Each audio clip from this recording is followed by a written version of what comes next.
Okay, in this video we are going to do some AP Calculus multiple choice review problems. I'm putting 2020 because that's the year when I'm making this. This will be set number 1. There's a link to the problems in the description. They're not problems from actual AP exams, but they're all based on AP exams.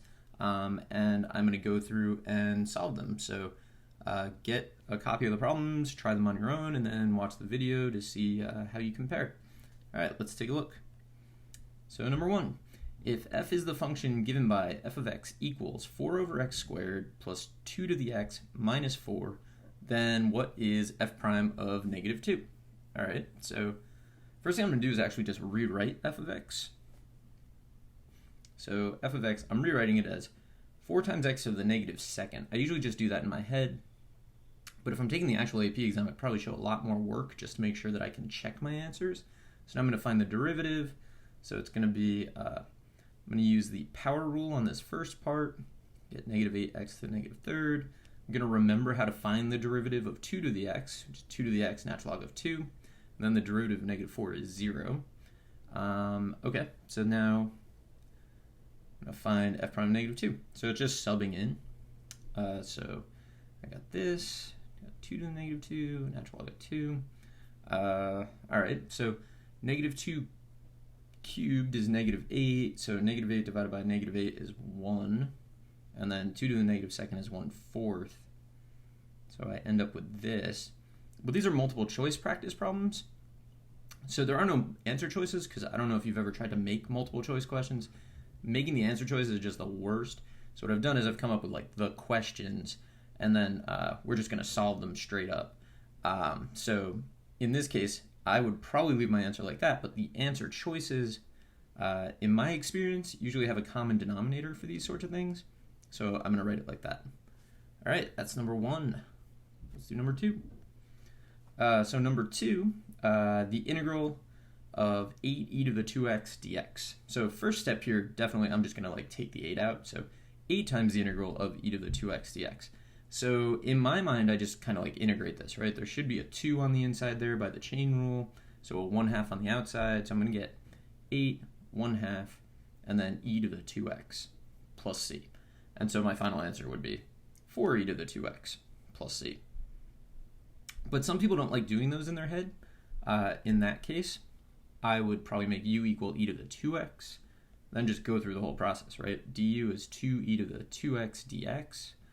I have an e to the 2x and a dx, so I'm going to make it 1/2 du is e to the 2x dx. Substitute this into the integral, so I get 8 and then 1/2 du, and so that becomes the integral of 4 du, and that's just 4u plus c, and then u is e to the 2x. So I get 4e to the 2x plus c. So when you're doing these, do them however you prefer. I like to do them just in my head and kind of move on. Some people love to show all the work. Whatever, as long as you're getting it right, it doesn't make a difference. All right, let's take a look at the next one. The graph of y equals f of x is shown above. Well, it's shown below because formatting. What is the limit as x approaches 2 of f of x? So you probably just look at this one, write down the answer. But I'm going to show some logic to it, I guess. So limit as x approaches 2, I need the limit from the left and the right. So let's start with the limit as x approaches 2 from the left of f of x. So we go to the graph. So I start from to the left of 2 and I move toward 2. So kind of like this. And you can see the logical y value as you approach is definitely negative 2. Now I need to find the limit as x approaches 2 from the right of f of x. Because any of these would be valid questions. They could have asked for the limit from the left, limit from the right, limit overall, value of the function, is the function continuous? They're all like good questions. So here we start to the right of 2 and approach 2. So like that. And you can see it's actually a horizontal line. So we just get 3. And we didn't get the same answer, so we can say that the limit just doesn't exist. So that would be the option that you would pick. So limit as x approaches 2 does not exist. If you find I'm going too fast, you can pause, rewind. You can hit the gear, the settings, and just slow it down. But I'm just solving them, so not really going too slowly, I guess. All right, number 4. if f prime is 9x squared minus 1/2 x plus 1, and f of 3 equals 2, then what is f of negative 1? So I can think of two ways to do this. Fundamental theorem, just like go for it. Or I'm going to find the function and then solve for c and then go from there. So that's how I'm going to do it. So f of x, I need an antiderivative. So 9x squared is going to give me 3x cubed. And then minus 1/2 x is going to give me minus 1/4 x squared. And then plus 1 when I integrate is going to give me x. And then there'll be a plus c, because I'm going to solve for c. How am I going to solve for c? Well, I know that f of 3 is equal to 2. So 2 is equal to, I'm just plugging in 3. So I get this. It's kind of messy. So I'm going to, on the right-hand side, I'm actually going to use decimals, right? So 81 minus 2.25, and then plus 3. So that's 81 plus 0.75. So 2 is equal to 81.75 plus c. And then solve for c. I don't know if on the actual exam these numbers would be this messy, but they might be. So, who knows? So here's f of x. So I'm just rewriting it at this point. I actually do this when I do the problems. Like, I do all this rewriting. I mean, this is me solving the problem. So this is exactly what my work would look like if this was a real AP exam. Now I got to find f of negative 1. So I'm just going to plug in negative 1. So negative 1 cubed is negative 1. Squared is positive 1. And we get this. Then we clean it up. It actually cleans up nicely because of that negative 0.25 and negative 79.75. So overall, we get just negative 84. All right, and that's the answer that we would pick. Let's take a look at number 5. So after the doors open for a concert, people enter the concert hall at a rate of r of t people per minute, where t is the number of minutes since the doors opened. Selected values of r of t are shown in the table above. Using a Riemann sum with 4 subintervals and data from the table, what is the approximation of the number of people who enter the concert during the first 20 minutes the doors are open? All right, so the key things here, we're doing a left Riemann sum, so you definitely want to pay attention to that. And we just need to figure out what we're doing. So we're going to do an integral, right, because that gives us a total. And the only rate we even have is r of t. So I'm going to do the integral of r of t from 0 to 20. It's an approximation. That's more of an open-ended type problem, but it's not equal to this because we don't know any values in between. So let's do this. So first, from 0 to 4 is 4, and then the left endpoint is 75. And now we're just going to go through the table doing that. So this is 6, left endpoint is 60. This is 6 again. Left endpoint is 40. And finally we got 4, and the left endpoint is 80. All right, and now if this was a free response question, you could leave this, but it's multiple choice, so we have to actually figure it out. So I'm just going to go through and multiply these out. So 300, 360, 240, and a 320. So 360 and 240 is 600, plus 300 is 900, plus 320 is 1220. So 1,220 people. I would probably check that at least twice. Although it's multiple choice, so like the odds are I would get it right or just, not see my answer choice, hopefully. All right, let's move on to number 6.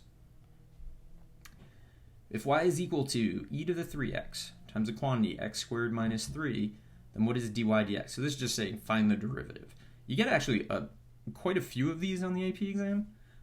So this is a product, so I'm going to use product rule. So dy dx is, so it's first derivative of the second, so e to the 3x times 2x, plus second derivative of the first. The derivative of e to the 3x is 3e to the 3x by the chain rule. So it's second derivative of the first. Then I can take a e to the 3x out of everything. So dy dx is, so it'll be e to the 3x, and then I'm left with a 3x squared, a plus 2x, and a minus 9. And that is the option that I would choose. All right, let's take a look at number 7. Number 7 is really similar, actually. So if f of x is the quantity 3x to the 4th minus 2, all to the fifth, then we want to find f prime of x. Okay, so this is a chain rule problem. So f prime of x is going to be, so it's something to the fifth. It'll give me 5 times that thing to the fourth. So I get this, times the derivative of that thing. The derivative of 3x to the fourth minus 2 is just 12x cubed. So times 12x cubed. And then just clean it up because it's multiple choice, so we need to match our answer.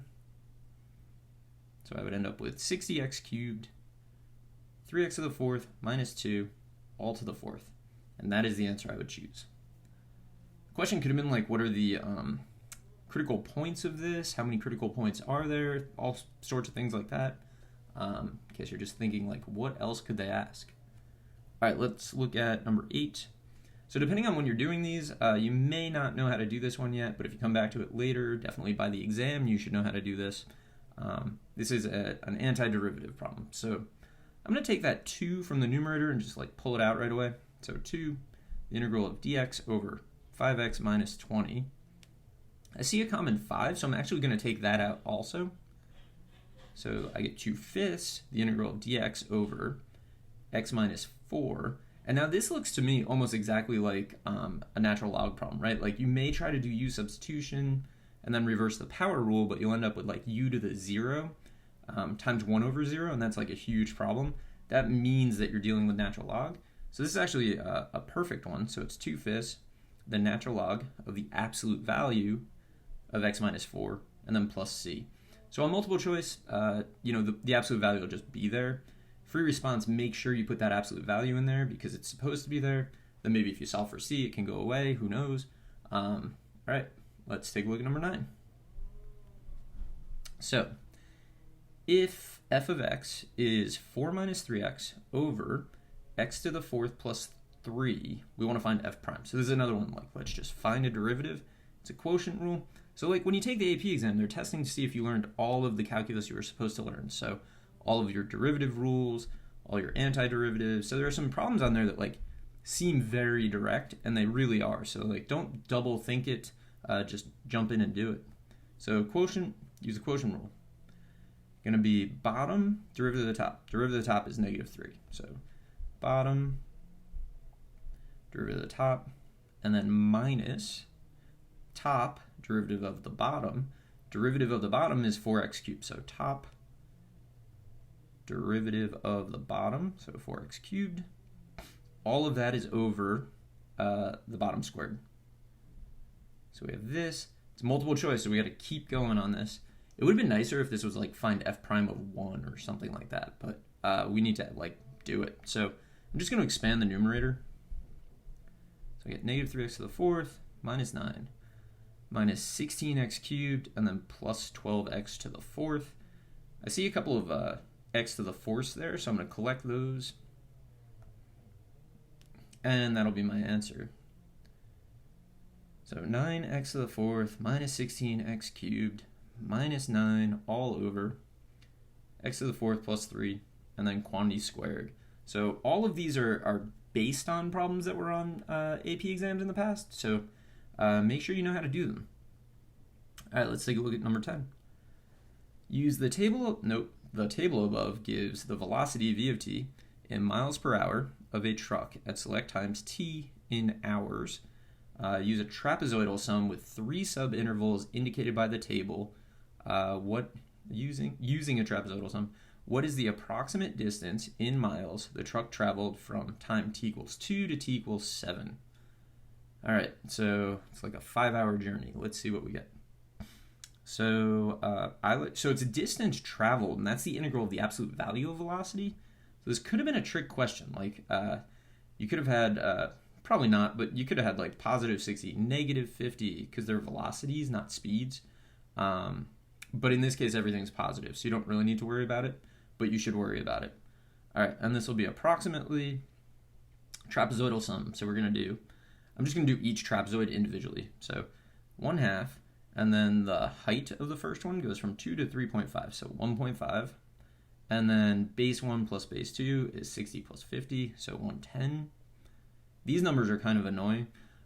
So plus our second trapezoid is 1/2. We're going from 3.5 to 6, so that's 2.5. And then add these up, we get 90. And then 1/2. Going from 6 to 7 is just 1. And then 40 plus 60 is 100.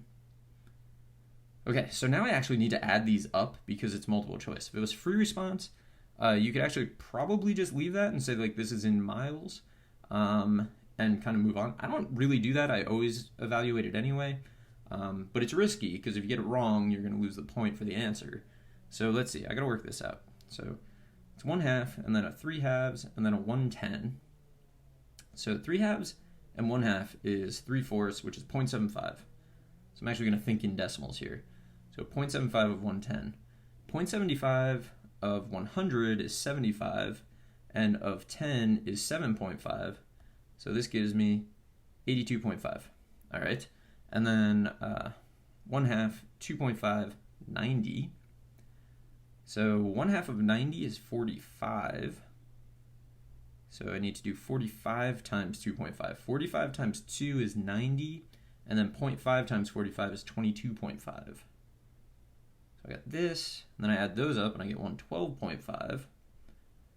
Okay, so what I'm really doing is a lot of arithmetic, which sometimes actually happens on the exam, on multiple choice, especially questions about Riemann sums. So here we're just adding everything up. I get 195 plus 50, and then 245. So my answer is 245 miles. That's how far it went in 5 hours. So it's not going really that fast. All right, let's move on to number 11. If f of x equals x times sine of x squared, then we want to find f prime of the square root of 3 pi.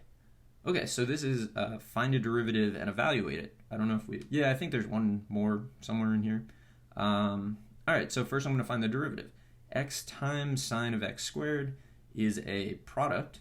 It's kind of suspicious because you almost look at that and maybe you think you could integrate that, which you definitely could using u substitution, but that's not the question here. All right, so we need f prime. So it's product. We're going to use product rule. So it's first, so x. Derivative of the second is going to be, so derivative of sine of something is cosine of that thing. Derivative of that thing is 2x, so it's going to be cosine of x squared times 2x. So first times derivative of the second. And then plus second, derivative of first. Derivative of x is just 1, so it's really just plus sine of x squared. Okay. We have to evaluate this. I'm going to simplify this. I just always simplify things like this. I don't want to sub in for x multiple times when I could just sub in for x and then square it. So I get this. All right, so direct substitution. It's actually kind of nice. Square root of 3 pi, every time you square it, just becomes 3 pi. So f prime of square root of 3 pi is just going to be 3 pi, because we're squaring, cosine of 3 pi, and then plus sine of 3 pi. But then we need to know some unit circle values. So 3 pi is coterminal to pi, so I'm really just thinking about pi. So cosine of pi, it's on the negative x-axis, so that's -1. Sine of pi, because it's on the x-axis, is 0. So I'm going to sub those values. So it's 6 pi times -1, and then plus 0. So finally, we just get -6 pi. Okay.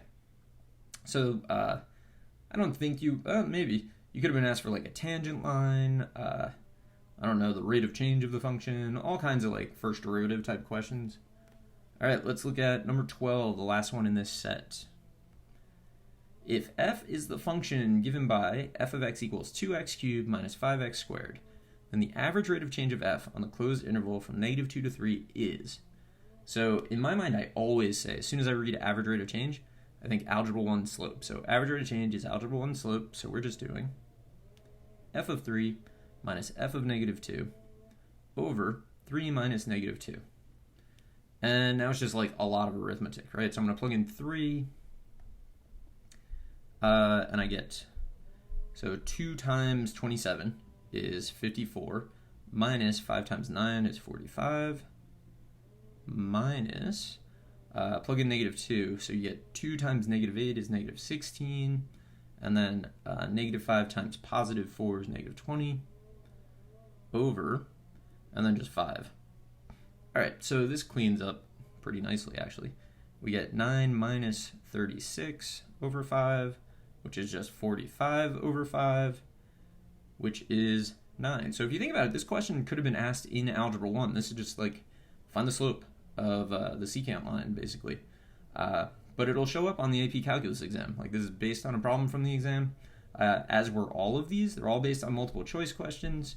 I hope you found this helpful, and good luck.